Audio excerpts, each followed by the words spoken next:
ये से देख सकते हैं हमारा राजनीतिक शास्त्र का पहला चैप्टर शीत युद्ध का दौर आ गया और ये हमारा 2023 के गेस्ट पेपर से हमने लिया है इसको और मैंने सोचा कि सभी को भी शेयर कर दिया जाए। तो इसमें चलिए हम आपको एक एक करके बोलते हैं, आप ध्यान से सुनते जाइए तभी भी याद होता रहेगा कि ब्रेजनेव किस देश के राष्ट्रपति थे। इसका ऑप्शन सी सोवियत संघ। दूसरा हमारा जो क्वेश्चन है वो कह रहा है कि शीत युद्ध के संबंध में इनमें से कौन सा कथन सही नहीं है। तो आपको इसका उत्तर देना है संयुक्त राज्य अमेरिका और सोवियत संघ युद्ध में सम्मिलित। मैंने आपको प्रीवियस में मैंने आपको एक एक प्रश्न का उत्तर देकर बताया है। अब इसमें आपको उसके ही आधार पर टिक करना है और इसके आगे को लेकर बढ़ना है। तीसरा नंबर प्रश्न जो है उसका, इनमें से कौन सोवियत संघ के विखंडन का परिणाम नहीं है। इसका आंसर डी है, मध्य पूर्व में संकट। लेकिन आपको चारों ऑप्शन को पढ़ना है, फिर इसके बाद ऑप्शन को टिक लगाना है। अगला प्रश्न चौथा नंबर है कि तनाव शिथिल का दौर कब शुरू हुआ। ऑप्शन है 1945, option B 1960, option C 1970, option D 1980। तो आपको 1970 के बाद इसमें सही है टिक लगाना है। हॉटलाइन समझौता कब हुआ था। 1963 में, 1964, 1961 या 1965। आपको ऑप्शन ए लगाना है 1963 ईस्वी में। ऑप्शन ए बी से आपको याद नहीं रखना है, आपको उसको 1963 ऐसे करके उसका उत्तर को याद रखना है, ऑप्शन के साथ नहीं। शायद इस ऑप्शन चेंज भी हो सकते हैं। छठवां प्रश्न हमारा है कि सोवियत संघ ने कौन सा सैनिक गुट अपनाया। तो इसका उत्तर होगा वार्सा संधि। ऑप्शन ए दिया है नाटो, बी सीटो, सी सेंटो और डी वार्सा। तो इसका उत्तर होगा वार्सा संधि। तनाव शिथिल का दूसरा चरण शुरू करने का श्रेय किसको दिया जाता है। ए अमेरिकी राष्ट्रपति रीगन, बी भारतीय प्रधानमंत्री Indira Gandhi, option C Soviet राष्ट्रपति गोर्बाचेव, ऑप्शन डी चीनी नेता माओ। इसका ऑप्शन सी होगा सोवियत राष्ट्रपति गोर्बाचेव। आठवां प्रश्न है पाकिस्तान के किस अमेरिकी सैनिक गुट में शामिल होने पर नेहरू ने तीखी आलोचना की थी। तो इसका ऑप्शन सी होगा सीटो। लेकिन आप ऑप्शन पर भी ध्यान रखें कि ऑप्शन ए नाटो, बी रियो संधि, सी सीटो और डी आजन संधि। इसका ऑप्शन सी होगा सीटो। नवा प्रश्न है कि किस देश ने सबसे पहले समाजवादी राष्ट्रकुल छोड़ा था। Option A Yugoslavia, option B Poland, option C Albania, option D चीन। इसका आंसर होगा ए यूगोस्लाविया। शीत युद्ध के लिए उत्तरदायी कारक नहीं है कौन। ऑप्शन ए दोनों महाशक्तियों में सैद्धांतिक मतभेद, ऑप्शन बी द्वितीय मोर्चे पर प्रश्न, ऑप्शन सी युद्धकालीन निर्णयों का अतिक्रमण और ऑप्शन डी वर्साई की संधि। तो आपको इसका उत्तर होगा ऑप्शन डी वर्साई की संधि। 11वां नंबर प्रश्न है कि सन 1953 ईस्वी में अमेरिकी राष्ट्रपति कौन बना। यानी कि 1953 में अमेरिका के राष्ट्रपति कौन बने थे। Option A Truman, option B Eisenhower, option C Khrushchev और ऑप्शन डी वुल्गानिन। आपका इसका आंसर होगा आइजनहोवर, जो कि 1953 में अमेरिका के राष्ट्रपति बने थे। 12वां नंबर क्वेश्चन हमारा आता है कि राष्ट्रपति रीगन ने किसको दुष्ट साम्राज्य कहा।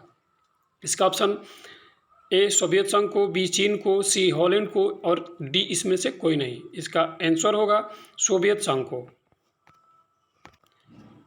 13वां नंबर प्रश्न हमारा आता है कि इनमें से कौन सत्य है। ए गोर्बाचेव ने ग्लासनोस्ट और पेरेस्ट्रोइका का विचार किया। ऑप्शन बी तालिबान व्यवस्था बांग्लादेश में 1996 से 2001 तक स्थापित रहा। ऑप्शन सी नाटो एक सैन्य संगठन था जिसकी स्थापना संयुक्त राज्य अमेरिका द्वारा की गई थी। और ऑप्शन डी दक्षिण एशिया के सभी देश लोकतांत्रिक थे। इसका उत्तर होगा गोर्बाचेव ने ग्लासनोस्ट और पेरेस्ट्रोइका का विचार किया। इसका मैंने ये प्रश्न भी आपको पहले बता चुका हूँ, आप भी तो इसका उत्तर याद कर लिए होंगे।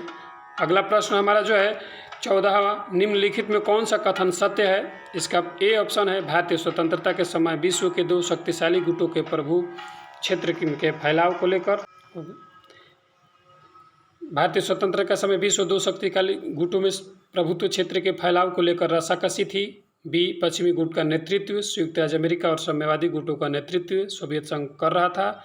सी इन दोनों गुटों के आपसी खींचतान से विश्व में शीत युद्ध की स्थिति उत्पन्न हो गई थी। और इनमें से सभी, आपको इनमें से सभी ऑप्शन डी लगाना है। आपको इस प्रश्न पर थोड़ा सा ध्यान देना है कि कौन सा कथन सत्य है और इनको इस कथन सत्य को अब आपको ध्यान से पढ़ना है ताकि वो एग्जाम में भी याद रहे। अगला प्रश्न 15 नंबर है कि सोवियत व्यवस्था के निर्माताओं ने इनमें से किसको महत्व नहीं दिया। ए निजी संपत्ति की समाप्ति, बी समानता के सिद्धांत पर समाज का निर्माण, सी विरोधी दल अथवा प्रतिपक्ष का कोई स्थान नहीं, डी अर्थव्यवस्था पर राज्य का कोई नियंत्रण नहीं। तो इसका आंसर होगा ए निजी संपत्ति की समाप्ति पर उन्होंने ध्यान नहीं दिया।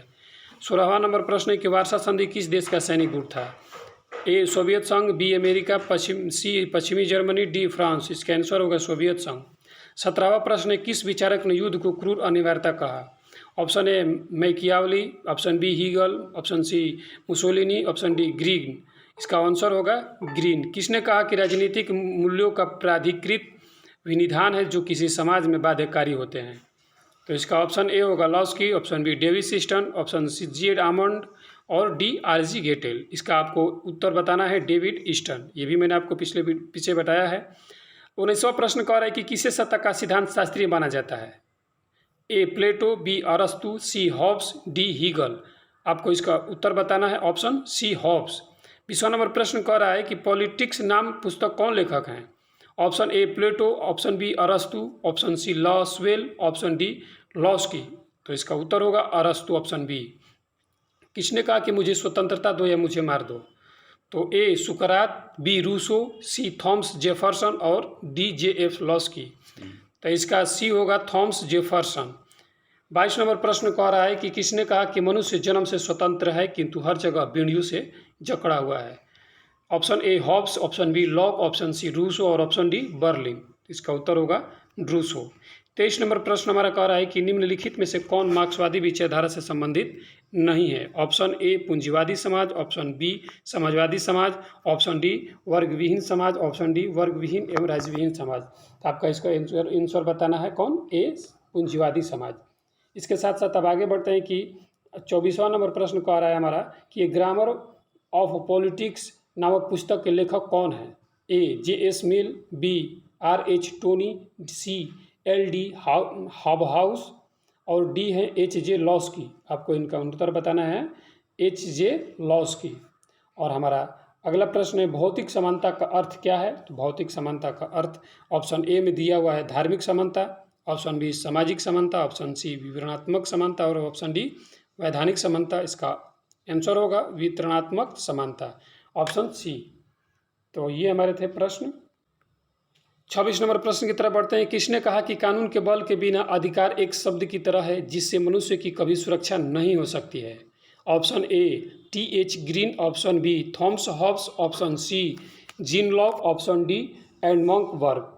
तो इसका आंसर होगा ऑप्शन बी थॉमस हॉब्स ने कहा था कि ये सुरक्षा के अधिकार का नहीं है। 27 नंबर प्रश्न कहता है कि अधिकारों की सामाजिक उपयोगिता का सिद्धांत किसने प्रतिपादित किया था? Option A Thomas Hobbes, option B John Locke, option C Thomas Hill Green, option D H J Laski. तो इसका उत्तर होगा एच जे लॉस्की। 28 नंबर प्रश्न कह रहा है कि अधिग्रहण युक्त व्यक्तिवाद की अवधारणा किसके चिंतन में निहित है? ऑप्शन ए हॉब्स व ग्रीन, ऑप्शन बी लॉक व वर्क, ऑप्शन सी हॉब्स व लॉक, ऑप्शन डी लॉस्की और बार्कर। आपका इसका आंसर बताना ऑप्शन सी हॉब्स व लॉक। 29 नंबर प्रश्न हमारा कह रहा है कि नागरिक गणतंत्रवाद का सूत्र किसने प्रतिपादित किया था? ऑप्शन ए अरस्तु, option B Rousseau, option C Marshall, option D Giddens. तो इसका आंसर होगा ए अरस्तु। 30वां नंबर प्रश्न कह रहा है कि किसने कहा कि धर्म लोगों के लिए अफीम है? ए मैकियावली, बी हॉब्स, सी मार्क्स, डी प्रोधा। तो इसका उत्तर होगा मार्क्स, ऑप्शन सी। किसने कहा कि शांति कायरो का सपना है? Option A Hitler, option B Mussolini, option C Lenin, option D Mao. इसका आंसर होगा हिटलर। और हमारा अंत वाला सबसे लास्ट वाला प्रश्न है कि शीत युद्ध का अंत कब हुआ था? आपको इसको याद करना है और इसको याद करने के साथ साथ आप इसके बारे में शीत युद्ध के बारे में भी आपको कुछ जानकारियाँ लेनी है, बुक से लीजिए या किसी भी माध्यम से, लेकिन आप शीत युद्ध के बारे में याद कर लीजिएगा। ये हमारा अंतिम प्रश्न था। मिलते हैं आपसे अगले वीडियो में, तब तक के लिए आप ध्यान अपना रखें। जय हिंद, जय भारत।